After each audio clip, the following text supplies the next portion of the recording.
Please note, the news clips in this video are dramatisations using an actor.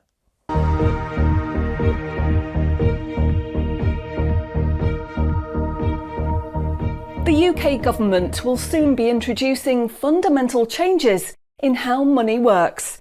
The changes are being planned by central banks around the world, including the UK's central bank, the Bank of England. These changes, once introduced, will affect everyone.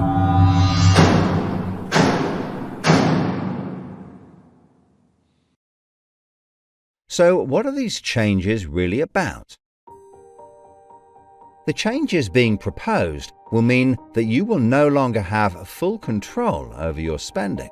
In fact, what they are planning is the replacement of money with something which is fundamentally different. Therefore, it's not just cash they want to remove from the economy, it is money itself. Pay attention, because if the new monetary system is allowed to happen, it will be very difficult to reverse and could mark the beginning of the end of human freedom. In order to explain the changes that are being planned right now for your tomorrow, let's explain a little bit about how your money works today. Let's imagine that John decides to buy his daughter a birthday present from Argos. He chooses the product he wants, then pays £50 using his debit card. You might think that £50 is immediately transferred from John's bank account to Argos's bank account. But this is not what happens. A record is created showing that John's bank owes Argos's bank £50, and John's account will even show that the money has left his account, but the actual transfer of funds does not occur at the time of purchase. John's £50 purchase is one of about 50 million UK transactions that occur every day, and although in each case the account may show that the money has been transferred, the actual movement of funds between the banks only occurs once every day. Every 24 hours, all the payments made to and from each of the UK's 300 plus registered banks are added up to determine how much each bank owes the others. The Bank of England, which is the central bank that all other banks in the system are connected with, derives the total amount that each bank owes and is owed for that day. The Bank of England then intermediates and exchanges funds between all the other banks. So the Bank of England does not know anything about John or the £50 he spent on his daughter. John's money is just a tiny part of a huge transfer of funds. This means that the only organisation that can see what John does with his money is his own bank. The central bank cannot see what John spends his money on or when he spends it. And John's bank is under an obligation not to share details of his spending with anyone. This means that, rightly, there is a good degree of anonymity and privacy over what John decides to spend his money on.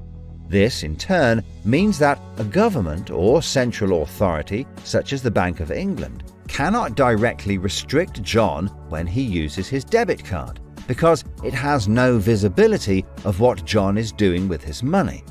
If John had paid for the present with £50 of cash, then the purchase would be completely anonymous. Nobody, including John's bank, would know what he had spent his money on.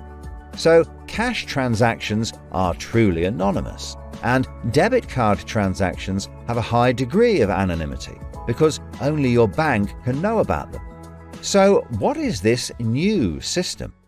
The name of the new system is called Central Bank Digital Currency, or CBDC. It sometimes has other names, such as smart money. Here's how it works. Let's imagine that John, again, decides to buy his daughter a birthday present from Argos. His mobile phone has a smart money wallet or app on it, from which he pays £50 for the product. The app communicates directly with the central bank, the Bank of England, and the money is transferred from his digital wallet to Argos's digital wallet in less than a second. The transfer of funds occurs at the time of purchase, and the transaction is recorded and approved by a centralized computer system on a centralized blockchain. A blockchain is a special computer program that records information very reliably and cannot be amended. The centralised computer system runs continuously and can deal with hundreds of transactions per second as they occur throughout the entire economy, processing all of the public's purchases being made by millions of digital wallets.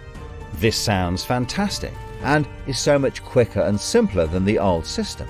But there is a fundamental difference, which is that all transactions are centralised in real time as they happen. In other words, one system will be able to know about every single digital transaction in the economy as the transactions occur.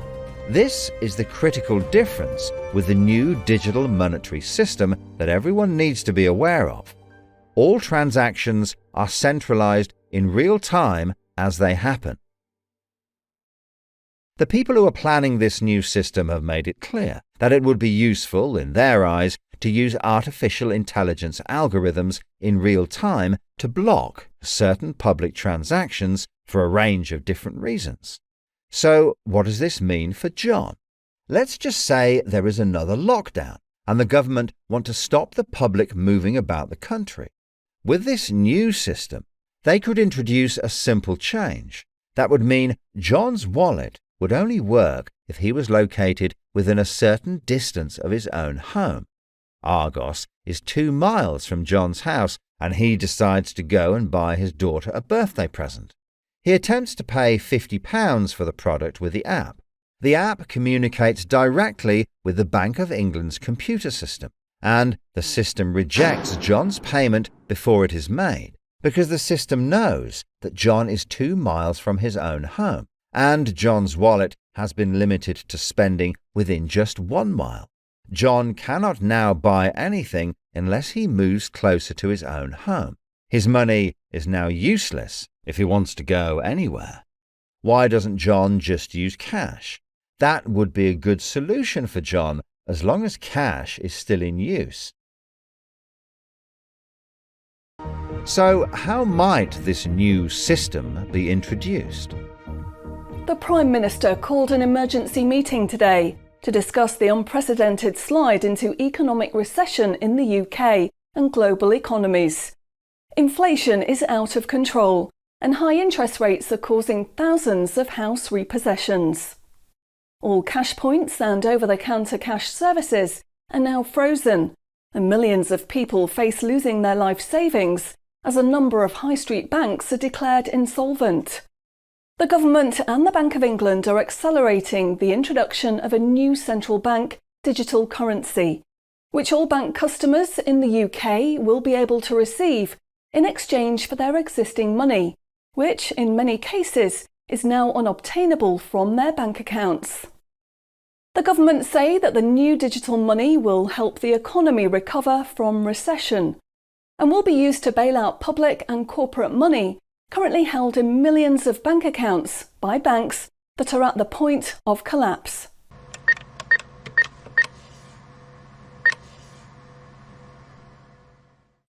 It says cash unobtainable from this account. It's frozen our money. Bleeding hell, John. How much have we got in the house? We've only got £120, and when that's gone, nothing. I don't believe it. The bank's frozen our money. We've got £25,000 in that account and no way of getting it back. Download your central bank CBDC wallet app today and get bonus digital pounds free. If you exchange your existing bank funds into your digital currency wallet now, you will receive free digital pounds for each account you exchange. You can then spend from your digital wallet by using your phone app, exactly like a debit card. Download the free app now from the UK government website or the App Store. John, we need to download the digital wallet thing. See if we can transfer it in. We've got no other option, love. Wow, it's transferred and it's given us some bonus money. I can't believe it. How do you know it's worked? It's worked, love. Everyone's using this money now. Right, I'm off down Tesco to try it out. Sorted. Recent figures show that the public's use of cash has halved in the last 12 months. Experts say this is due to the success and sheer convenience of the new CBDC digital money. The government has announced that all cash will be phased out completely over the next 3 years.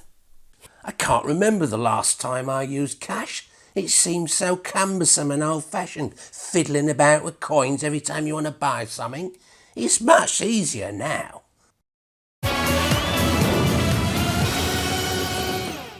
Have you seen the remote control, love? Look what I found. Remember these? What are you going to do with that? Well, I don't know. Look, why don't we keep it? I'll put it in a picture frame. My name's Charlie. Recent data from the annual Climate Change Conference has revealed that only a drastic reduction in fossil fuel use will help protect against climate change. The government has announced limits on petrol and diesel use for all individuals in the UK, which will be enforced using smart money. Each wallet will be limited to a purchase of 15 litres per week, after which the wallet will be prevented from making any further purchases in that week. Ah, bollocks. Growing concerns over obesity and bad health will be tackled using the Smart Money Network. The government proposes to limit the total number of sugary foods that each digital wallet can purchase in any given month. What? Experts say that the new pandemic, which is 10 times more contagious and deadly than coronavirus, can only be defeated by minimising all human contact and staying home as much as possible. In order to enforce this, all digital wallets will only work within 1 mile of the address at which they are registered. Shopping times will be staggered so that you can only make purchases for a 2-hour period each day. All non-essential item purchases will be rejected. Jesus Christ. The government, in a move to stimulate growth in the economy, is trying to ensure that all benefit money paid out to the public is spent within an appropriate time period. From the 1st of August, all benefit payments, including the new social credits, should be spent within 2 months of receiving them. Benefit money will expire and be of no use if it is not spent within the 2-month period. Blimey, they're putting a shelf life on money. Vaccination uptake for the latest pandemic is now at 95%. Anyone who has not been vaccinated will have restrictions placed on their wallets. For the 5% unvaccinated, spending will only be allowed at certain times and within 1 mile of home. Certain goods, such as alcohol, travel tickets and restaurant purchases, will not be available for those who have not been vaccinated, and their digital wallets will not work outside of the UK. Wow. Concerns are growing over people who grow and supply their own food outside of government-approved companies. The government will be restricting the purchase of all seeds and other farming products for anyone that is not a registered farmer. What are they doing that for? The government is trying to reduce the amount of red meat people eat in their diet for environmental and health reasons. Digital wallets will only be allowed to purchase 8 ounces of red meat per week. How much is 8 ounces? In order to protect the environment, the government is introducing limitations on the amount each wallet will be able to spend on the following products: aerosol cans, single-use plastics, coal, meat, chocolate, fish and coffee. What about fags? In a move to encourage good behaviour, the government is awarding digital currency direct to your wallet if you report on anyone breaking lockdown rules or report on individuals expressing extremist views. Anyone deemed to be expressing extremist views may in turn have restrictions placed on their wallets. What's that mean, extremist views? If you give up your cash, you will give up freedom for yourself, and you will give up the freedom of generations to come. It's not the convenience of the new money that is important. What is important is the fact that centralized administration of smart money could be used to control every aspect of your life. Say yes to keeping cash and say no to centrally controlled smart money. What they are going to propose is not money, it is a social control system. Please spread this message.